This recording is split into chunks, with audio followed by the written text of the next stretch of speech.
The sequester is here. It was not able to be warded off, but the politicking around it continues. We've got some interesting videos of David Gregory being a reporter for once. Yeah, David Gregory doing a nice job. Not only was the sequester not warded off, what is interesting and what makes it so easy to fault both sides incorrectly, but the mainstream media, which we're going to get into, they've bought into the Republican talking point that this was it's just politics as usual, is that there was no even fake showmanship effort at warding it off. That is the new development. Congress wasn't in session.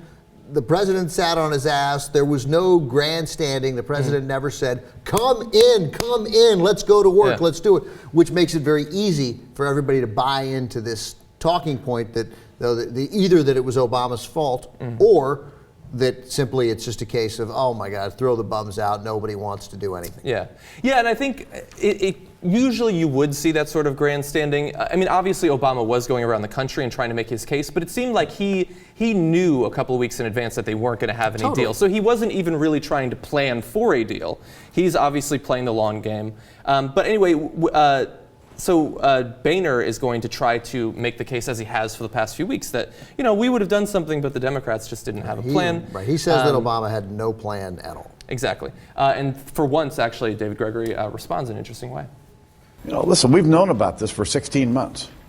And yet, even today, there's no plan from Senate Democrats or the White House to replace the sequester. These automatic across the board. That's just not true. They've made it very clear, as the president just did, that he has a plan that he's put forward that involves entitlement cuts, that involves spending cuts, that you've made a choice, as have Republicans, to leave tax loopholes in place, and you'd rather have those and live with all these arbitrary David, cuts. that's just nonsense. If he had a plan, why wouldn't Senate Democrats go ahead and pass it? Yeah, why not? Nothing could stand in their way. There's like 1,000 of them, right? Yeah, there's a limitless number of Senate Democrats, and whenever Senate Democrats have more than 50, they pass whatever they want, right? What's the problem? What could Republicans possibly do to thwart that? I can't think of anything. No, historically, we'd have to be in crazy town for them to just block everything that happens because they happen to have a few. This Congress, the last Congress, has filibustered more things in the Senate than any other Congress in history. So of course it's pointless to pass the plan. There's no plan. That said, they should have made a bigger show of it. I would have. I get that to some extent, I get the president not participating in the theater of come into session. And I get, as you mentioned correctly, going around the country, politicking campaign style, which Tom Brokaw, of course, is going to criticize because I don't think Tom Brokaw understands the world that we live in. We'll get to that clip momentarily. But so the president, sort of these campaign style events, again, playing the long game because he knows there's no deal. That said, I would still go through some machinations that everyone would know that, hey, Obama has a plan that is essentially $2 of spending cuts for every dollar in revenue, mostly by closing loopholes and capping the number at 28% for people over $1 million. It's a popular plan. That's a likable plan. It's a plan that makes sense, no matter whether Bob Woodward talks nonsense about moving the goalposts or Bill Keller in the New York Times comes out with a piece this morning talking about how it's Obama's fault. He was talking in general for allowing it, not so much specifics, but still two ways the conservatives can hold up and be like, look, the Washington Post and the New York Times, for crying out loud.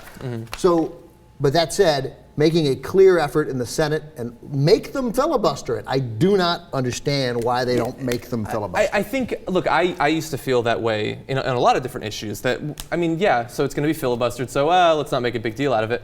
But it seems like even if you make them filibuster at this point, I wonder how ready the media would actually be to frame it, to say what it is. Eventually.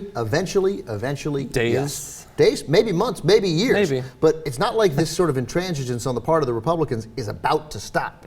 Like we're not like about to turn the corner where they're about to get reasonable. So I think you got to play this smartly. And look, man, with the sort of, I don't like the term mainstream media, but the conventional wisdom groupthink in Washington. To change that, you got to hit them over the head 100 times. Eventually, the groupthink changed to where like, hey, this war in Iraq was a bad idea. But, it took 5 years. Yeah, you only have to lose a couple of 10, 20, 30,000 soldiers at that point, a few 100,000 civilians. Right, so that's why I would have hammered that home. But kudos to David Gregory for at least correctly acknowledging that, no, there is a Democratic plan, and it could pass the Senate if there weren't a 60-vote block on it. Yeah, I feel like both Obama's approach to this and also Boehner, it just feels very weak compared to They're usually pretty deft. Like Obama came out on Friday and said, these are unnecessary cuts. They're going to hurt people. Like he said that sort of stuff. And Boehner's come back with, oh, he just wants more taxes. We're not going to have more taxes. But they say that every day anyway, even if there's not, sequester going on. To that point, John, there is a significant abdication of leadership by the president and by Congress. And again, by Congress, of course.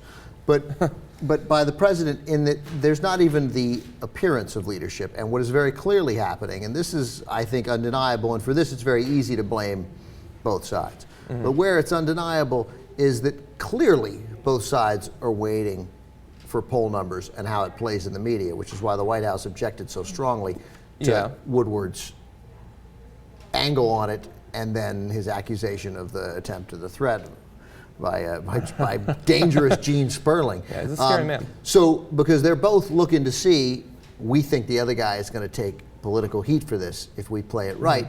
And that, a lot of Americans are getting that message. I don't know about everybody, but a lot of them get it. And that's not going to make anybody feel good about anybody in this process. Yeah. I mean, we have seen, we showed you last week a couple of early poll numbers that show that, at least in terms of federal spending, not specifically about the sequester, but federal spending, people do support Obama more. I believe it's still lower than 50%, but the percent that support him is obviously higher than the Republicans.